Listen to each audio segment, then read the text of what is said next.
Bonjour de Bulgarie. Voilà, nous sommes avec Ljubima Konstantinova, qui est sous-directrice de l'école 9. Nous avons Enchantée. Parcam. Enchanté. Et professeur de français. Bonjour. Donc nous avons quelques questions à lui poser sur le système éducatif, sur les enseignants et puis sur l'école, en particulier l'école numéro 9.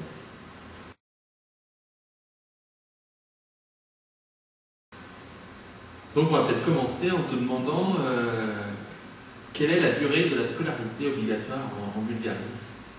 Alors, ici, on est obligé de faire ses études jusqu'aux 16 ans. D'accord. Et ils commencent à quel âge, les enfants? À 7 ans. À 7 ans. Oui. De 7 ans à 16 ans. Donc c'est équivalent de la première à la Oui, à la 10e. 10e. D'accord. Première à la 10e. Dans quelle école elle se déroule cette scolarité obligatoire? On rentre en primaire déjà? Oui, on commence avec l'étape primaire et enfin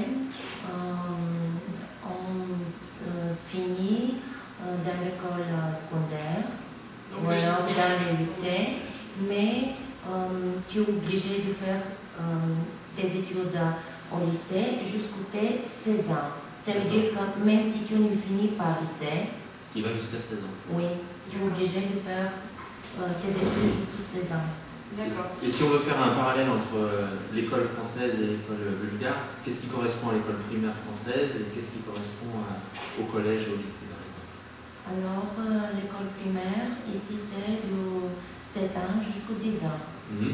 La première à la 4e. Oui. Et ensuite, 4e. Après, le collège français, ça correspond à une école de 2e degré, Oui. entre 5e et 8e. D'accord. Et donc, 8e, 10e, c'est les 2 années de lycée? Encore Oui, obligatoire. oui, c'est obligé. Ok. Et est-ce qu'il y a une école maternelle en Bulgarie? Non, ça n'existe pas. Il y a des jardins d'enfants. D'accord.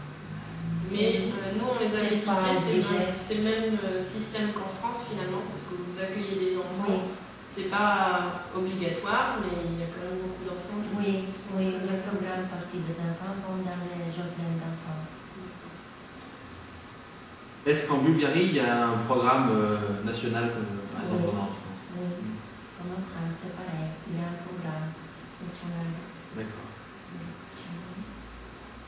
Quel est le pouvoir des familles sur le choix de l'école? Est-ce que les familles peuvent choisir librement leur école? Oui, les parents peuvent choisir l'école pour leurs enfants. Et c'est pas comme en France. À l'époque, il y avait des régions. Et, ou alors, dans les quartiers, si tu habites un quartier, tu es obligé d'aller dans cette école. Oui, plus maintenant. Oui, c'est fini. D'accord, ils sont complètement libres. Et donc plus généralement, depuis 89, quelles sont les évolutions qu'il y a eu à l'école en Bulgarie? Alors,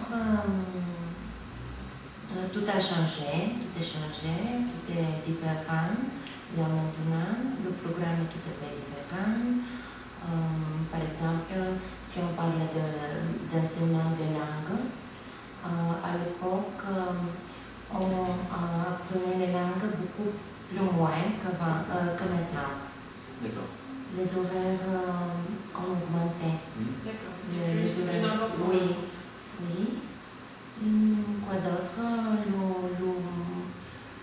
Le plus, comment dire, les dernières nouvelles sont par rapport à budget délégué. D'accord. Avoir un budget délégué, ça veut dire que le gouvernement donne l'argent pour chaque élève. Alors, le budget qu'une école reçoit dépend du nombre des élèves dans cette école. Et avec ce budget, donc l'école, elle gère tout. Oui, D'accord. pour les frais, pour les salaires. Les salaires, les frais, l'électricité. Oui, tout, le téléphone, tout. D'accord. Alors qu'avant, avec le communisme, c'était Oui, c'était tout à fait géré de différent. façon à peu Oui. près égale. Oui. D'accord. Et quel avenir alors maintenant pour l'école en Bulgarie? Quelles sont les priorités? On ne sait pas trop parce que c'est déjà très dur. surtout pour les petites écoles, de survivre et de rester dans le système, parce qu'on dépend du nombre des élèves. Et je sais pas, moi je travaille dans une école avec 250 élèves. Oui. Et penser à l'avenir, c'est difficile. On ne pense pas trop à l'avenir. D'accord. Parce que contrairement en France, étant donné que les parents peuvent choisir l'école qu'ils veulent, ils ont plutôt intérêt à les envoyer dans des écoles où il y a beaucoup d'élèves, parce qu'il y aura plus de moyens. Oui. Donc finalement, ça entraîne à la disparition des petites écoles. Oui. Et toi, tu es plutôt dans une petite école, même si elle a 250 élèves. Ici, en Bulgarie, on croit qu'une école de 200, entre 200 et 300 élèves, c'est trop petit. D'accord. Donc en France, on en a beaucoup plus petite.